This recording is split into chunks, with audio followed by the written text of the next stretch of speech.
नमस्कार मेरे प्यारे भाइयों एवं बहनों। आइए सुनते हैं इंदिरा एकादशी का व्रत कथा। तो मेरे साथ बने रहिए और इसका लाभ उठाइए। धर्मराज युधिष्ठिर कहने लगे कि हे भगवान, अश्विन कृष्ण एकादशी का क्या नाम है, इसकी विधि तथा फल क्या है, सो कृपा करके कहिए। भगवान श्री कृष्ण कहने लगे कि इस एकादशी का नाम इंदिरा एकादशी है। यह एकादशी पापों को नष्ट करने वाली तथा पितरों को अधोगति से मुक्ति देने वाली होती है। हे राजन, ध्यानपूर्वक इसकी कथा सुनो। इसके सुनने मात्र से ही वैपेय यज्ञ का फल मिलता है। प्राचीन काल में सतयुग के समय में महस्मती नाम की एक नगरी में इंद्रसेन नाम का एक प्रतापी राजा धर्मपूर्वक अपनी प्रजा का पालन करते हुए शासन करता था। वह राजा पुत्र, पौत्र और धन आदि से संपन्न और विष्णु का परम भक्त था। एक दिन जब राजा सुखपूर्वक अपनी सभा में बैठा था तो आकाश मार्ग से महर्षि नारद उतरकर उनकी सभा में आए। राजा उन्हें देखते ही हाथ जोड़कर खड़े हो गए और विधि पूर्वक आसन व अध्ययन दिया। सुख से बैठकर मुनि ने राजा से पूछा कि हे राजन, आपके सातों अंग कुशल पूर्वक तो हैं, तुम्हारी बुद्धि धर्म में और तुम्हारा मन विष्णु भक्ति में तो रहता है। देवर्षि नारद की ऐसी बातें सुनकर राजा ने कहा, हे महर्षि, आपकी कृपा से मेरे राज्य में सब कुशल है तथा मेरे यहाँ यज्ञ कर्म आदि सुकृत हो रहे हैं। आप कृपा करके अपने आगमन का कारण कहिए। तब ऋषि कहने लगे कि हे राजन, आप आश्चर्य देने वाले मेरे वचनों को सुनो। मैं एक समय ब्रह्मलोक से यमलोक को गया। वहाँ श्रद्धापूर्वक यमराज से पूजित होकर मैंने धर्मशील और सत्यवान धर्मराज की प्रशंसा की। उसी यमराज की सभा में महान ज्ञानी और धर्मात्मा तुम्हारे पिता को एकादशी का व्रत भंग होने के कारण देखा। उन्होंने संदेश दिया, सो मैंने तुम्हें कहता हूँ।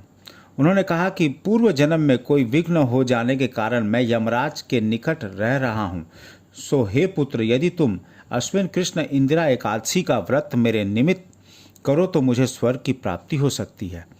इतना सुनकर राजा कहने लगा कि हे महर्षि, आप इस व्रत की विधि मुझे कहिए। नारद जी कहने लगे, अश्विन माह की कृष्ण पक्ष की 10वीं के दिन प्रातःकाल श्रद्धापूर्वक स्नान आदि से निवृत्त होकर पुनः दोपहर को नदी आदि में जाकर स्नान करें। फिर श्रद्धापूर्वक पितरों का श्राद्ध करें और एक बार भोजन करें। प्रातःकाल होने पर एकादशी के दिन दातून आदि करके स्नान करें।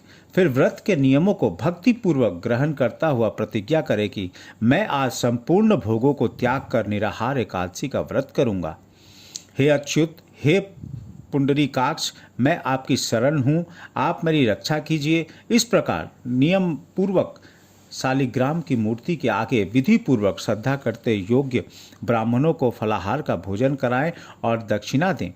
पितरों के श्राद्ध से जो बच जाए उसको सूंघकर गौ को दे तथा धूप दीप गंध पुष्प नैवेद्य आदि सब सामग्री से ऋषिकेश भगवान का पूजन करें। रात में भगवान के निकट जागरण करें।